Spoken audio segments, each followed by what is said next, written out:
সত্যি কি মহাকাশে বালুর কণার চেয়ে বেশি তারা আছে? এটা মহাজাগতিক অনুপাতের অঙ্কের সমান।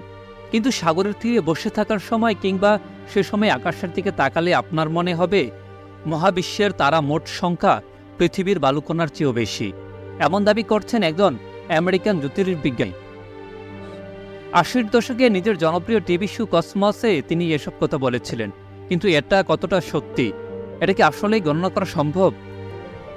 অধ্যাপক গেলি গিলমোর ক্যামব্রিজ বিশ্ববিদ্যালয়ের একজন জ্যোতির্বিজ্ঞানী, যিনি মহাবিশ্বের তারার সংখ্যা গণনা করেছেন অনেক বছর যাবৎ। যুক্তরাজ্যের চালানো প্রকল্প গাইয়ার নেতৃত্ব দিচ্ছেন তিনি। এর মধ্যে রয়েছে একটি ইউরোপীয় মহাকাশযান, যেটি এখন আকাশের মানচিত্র তৈরির কাজ করছে।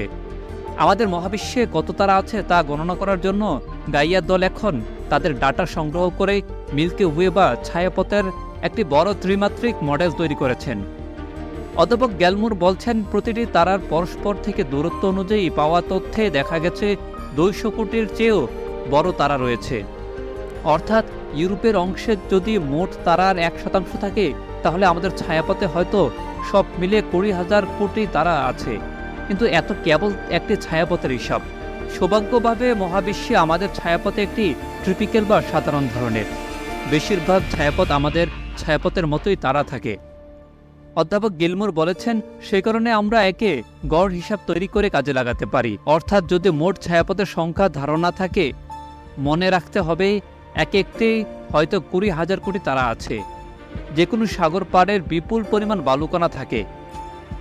শুরুতে ধরে নিতে পারে বিশ্বের সব সাগরের তীরে কি ঠিক পরিমাণ বালু থাকে?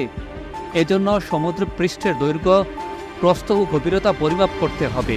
সেজন্য সাগরের তীরে হিসাব করতে হবে না, হিসাব করতে হবে উপকূলীয় এলাকার পরিমাণ।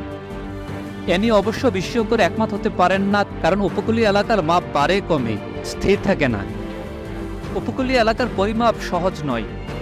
পুরো পৃথিবীর উপকূলের পরিমাপ করা বিশাল দুঃসাধ্য এক কাজ। কম্পিউটার ডাটার মাধ্যমে দেখা যাচ্ছে বরফাচ্ছন্ন এলাকায় উপকূলীয় এলাকার দৈর্ঘ্য ১১ লাখ কিলোমিটারের মতো, যার মধ্যে ৩ লক্ষ কিলোমিটার এলাকা বালুময় সৈকত। এখন যদি তারার সংখ্যার সঙ্গে তুলনা করা হয়, তাহলে দেখা যাবে মহাবিশ্বে তারার সংখ্যা ১০ সেক্স বিলিয়ন, যেখানে বালুর কণার সংখ্যা হবে ৪ সেক্স বিলিয়ন। তাহলে এটা ঠিকই যে মহাবিশ্বে বালুর কণার চেয়ে তারার সংখ্যা বেশি।